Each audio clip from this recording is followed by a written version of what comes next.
Have you ever gotten so tired of trying that you started telling yourself, what is the point? But not because you're lazy and not even because you don't care and not because you're weak, but because you've spoken up so many times and nothing changed. You've tried so many times and nothing moved. You explained yourself so many times and still ended up in the same place. And after a while, something in you starts to shut down. And I think that's how a lot of people become passive. Not all at once, and not because they wanted to, but because after enough disappointment, participation starts to feel pointless. That is the pain point, I would say. A lot of people say, I'm tired of being tired, Malcolm. I'm just tired of saying the same thing over and over again. It's been 30 years, it's been 15 years. But I don't think they're talking about exhaustion.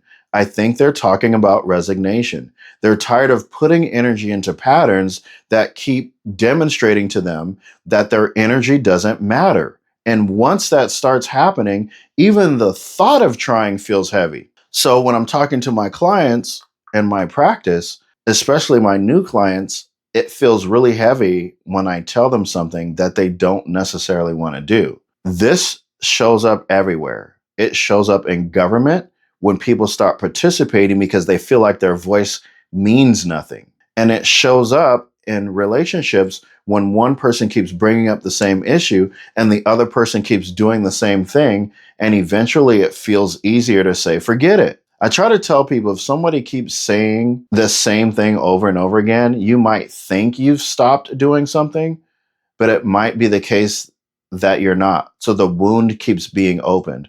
How is the person supposed to get over the wound if we keep reopening it? You see what I'm saying? And it's hard, I think, for people to understand that because they're like, let's move forward, get over it. But how can someone get over something where a wound just keeps getting open? And it's not that they keep doing the wound, whatever is happening keeps happening. And again, eventually it just feels easier to say, forget it, to resign. And it's not because it stopped hurting, it's because it stopped, and not even because it stopped mattering, but because hope started costing too much. Hope costing too much looks like if I say this again, they're going to say, see, why you keep bringing up the same thing over and over again? You already talked about this last week. Why is this still on your heart? And the person might forget about it for a while, but then it happens again. And then the whole thing comes back. You see what I'm saying? And I think this is where people misunderstand the real issue because they think the problem is just stress, or they think the problem is just some event that happened in their life, or they think the answer is more coping skills.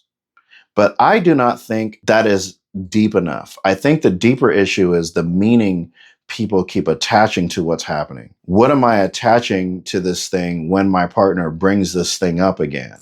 You see what I'm saying? Because most people are not reacting to life, they're reacting to what they think life means. They are reacting to the story they built around the event and the interpretation they attached to the pain. It's always about the story, it's always about the narratives, and it's always about the thoughts. Because the narrative they keep repeating about what happened, like what keeps happening and what they think will happen next, is the issue. So if your framework is my voice does not matter, nothing ever changes, this is how life is, I guess I just have to live with it. Then even good tools, the tools that I could give you, even in these videos, could get filtered through hopelessness. That is why I do not think people simply need more coping skills, because a lot of times they need a better framework of thinking. Because if the framework is broken, then every skill becomes another way to survive inside the wrong story. And that is why this happens at every level. It happens in nations, it happens in marriages, it happens in families. And it happens inside the individual person too. So from a national perspective, you could think a constitution is supposed to govern a nation. It gives order, it gives structure, it defines what is supposed to rule. You see what I'm saying? But when a nation keeps drifting from its governing principles long enough, eventually the disorder becomes so great that people stop trusting in the system itself. The same thing happens in a relationship or in a person. When a couple keeps drifting from truth, repair, responsibility, clarity, mutual participation, eventually the relationship stops being governed by principle and starts being governed by reaction. And once that happens, people stop building together. You know, people talk about let's build together. It's more like people are bracing. they start bracing. They stop participating and they just start coexisting. And they stop expecting transformation and start learning how to survive each other. That's a very different kind of life. So, no, I do not think people are just drowning in problems. I think they're drowning in the meanings that they've attached to those problems. And if you can't get beyond the meaning you have attached to your stress, to your pain, to your problems, then you're not going to be able to create a future beyond them. Because whatever governs your interpretation will eventually govern your life. So if your mind keeps taking instruction from what is outside of you, then your emotions will always live at the mercy of your expectations or at the mercy of your circumstances. You see what I'm saying?